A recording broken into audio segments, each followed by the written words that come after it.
Bali Coffee Banyuatis menggelar kopi kustik atau akustik sambil ngopi di Kopi Bali Hayamuruk Denpasar yang dimeriahkan oleh 7 grup band.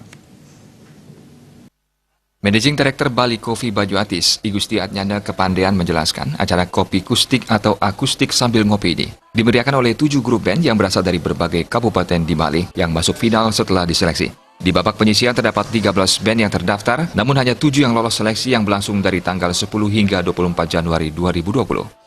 Kegiatan berlangsung sangat meriah, yang dihadiri oleh artis terkenal, yaitu Jun Bintang, dan diberiakan oleh Keroncong Jancuk dan The MBP Band. Tujuan acara Kopi Kustik ini adalah mencari talenta-talenta muda Bali dalam bidang musik, sekaligus memperkenalkan Kopi Bali sebagai komoditi utama Pulau Dewata, di mana perusahaan ini bergerak di bidang produksi kopi, yaitu Bali Coffee Banyuatis.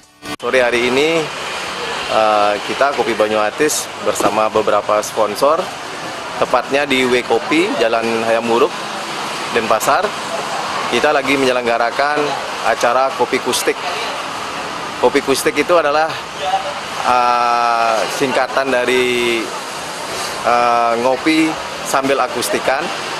Jadi tujuan diadakan acara ini adalah untuk mencari talenta-talenta muda di bidang musik, terutama di Bali.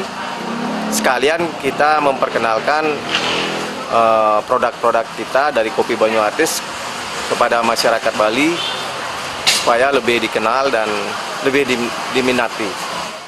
Kedepan diharapkan dengan diselenggarakan acara Kopi Kustik kompetisi ini, anak-anak muda Bali dapat menyalurkan kemampuan bermain musik, terutama akustik. Sekalian Kopi Bali dapat lebih dikenal oleh anak-anak muda di Bali.